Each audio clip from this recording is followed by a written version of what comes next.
All right, I'm going to walk you through some of the carving basics on linoleum here. You can see to start that I have a couple different drawings here. I've got a drawing on this block, which I've planned out a little bit more. I've used India ink to kind of block in some major areas, and then I've also used Sharpie and Micron pins on this to plot some stuff out. So you can see here, I can plan things out totally with the Sharpie. I kind of dictate my cross hatching, what sort of lines I'm making. But that's totally up to you. You can do extensive planning, or you can kind of approach this on the whim. So what I'm showing you here is the blade tool in your like your basic speedball linoleum cutter package. So what this does is it gives your other tools a spot to stop. So it's not really intended for the physical carving of the block, but is giving you kind of start and stop points for a line. So I'm putting a start point and a stop point on this shape here. So now that I switch out these tools to actually get to one of the carving tools,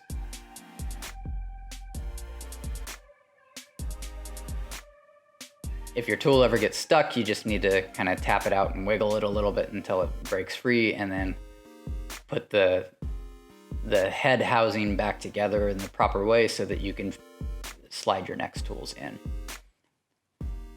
There are little imperfections in these bits that sometimes get caught and hung up on that, and that's what causes that to jam up. So a couple things with carving. People stab themselves really frequently with these tools, and they're surprisingly sharp, even though they're cute and little pink things. So never, ever, ever carve towards your hand. There's a habit of doing this because you want to brace the block from sliding when you're moving this tool around, and what'll happen is the tool will slip and jam into your finger. So you want to avoid this. So you can make a simple little bench hook at home, which is an example of like a metal one or a really simple wooden one. So it hooks onto the edge of the table and then gives the block something to butt up against. And then that will stop you from putting your hand in front of the tool. So if you're not using one of those, it's just really important to remember that you keep either your hand on the tool as a guiding factor, or you make sure that your hand is back behind it. So you can see the tool kind of slipped right there. But what I'm carving right now is in between those two pre-cut lines. You can see that when I get to the end of that line, it kind of stops right at that bit where I cut with the X-Acto appearing, the tool that kind of appears like an X-Acto knife. And so I'm starting at the front end of that, and then it kind of naturally stops at that other end. An important thing with the carving is that you think about kind of carving in directions that support the shape and the form of an object, and then you also think about the space between lines and how that creates value, what your positive and negative space relationships are. It's an interesting way to have to think and draw and make marks, is because we're so used to drawing with black lines, right? That now you're drawing the white space, essentially. So, like I said, sometimes it's really good to pre-plan this if you have trouble with that. What I'm demonstrating here is kind of the way that the tool, when you're carving, the way the tool works. So you kind of bring it in at an angle and then slowly taper it up, which is why you see kind of that variation in line, right? Where the line is a little bit thicker at the start and then slowly tapers out. So you get kind of like these V-shaped lines really regularly that go from thick to thin. But you can control the tool in a lot of different ways and find the way that the carving works for you and the way that mark making can work for you. So you can do directional marks, you can do stippling, anything that's really going to develop that relationship between the black and white space to create gray where you need it to create gray, and then be white where you need it to be white, and black where you need it to be black. So I'm using kind of the bigger tool here to pull out dramatically larger areas. But you can also see if I just do simple things like rotating the tool, right? Like the difference in the sort of mark that I get is really dramatic. So like I said, to use the bits in kind of their natural shape to your advantage in some way, but just make sure that you're thinking about that white and black space relationship. So like I said, I like to use India ink to kind of plot out images, and what I like about that is that you'll get these little subtle marks and lines that I use as a kind of guide for what I want to carve out, and I use like an intentionally crappy brush to leave behind some white space in the India ink marks, or some gray space that I then use to follow to get kind of texture and a different sort of feeling to the drawing than if I was really planning it out with Sharpie or Micron.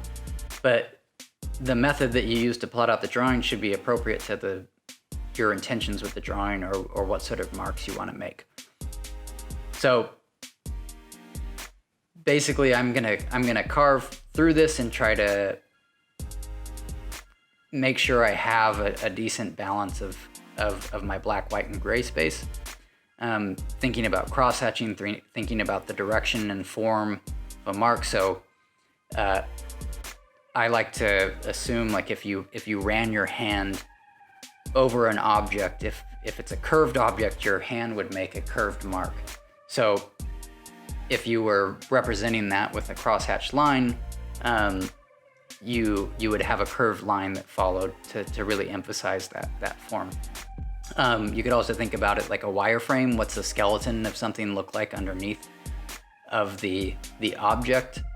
But all that's really important, and it might be a little bit odd to get the hang of this at first. But what I would say in general is don't try to overcarve at first. Like if you think you want a space entirely white, maybe hold off and make it like a 50% gray with some crosshatch lines, and then go back and carve that stuff out after you've maybe proofed the image. Because once the stuff is gone from the block, there's no putting it back. You're not going to glue these little shards of linoleum back into the block. And that's why it's good to carve slowly. It's good to take your time until you're kind of used to this, and then maybe your marks can get a little bit more expressive, or you can carve a little bit quicker as you adjust to the medium. Another thing that helps is if it's a warm day, you could put the block out in the sun, so the sun will warm up the linoleum. It's basically rubber, and as that gets warm, it gets easier to carve. Other methods, you could hit it with like a hair dryer on a warm setting, but you don't want to heat this up so much that it would melt, or it would cause some breaking down of the material. So this would never go in like an oven or anything like that. Especially don't put any like rubber or petroleum chemicals in the thing that holds your food.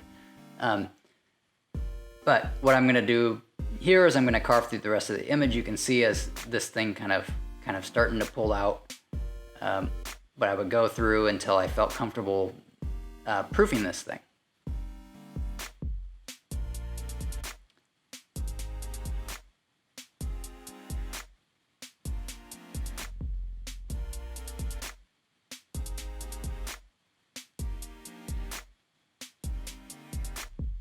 So the next video is going to be setting up registration for hand printing your relief.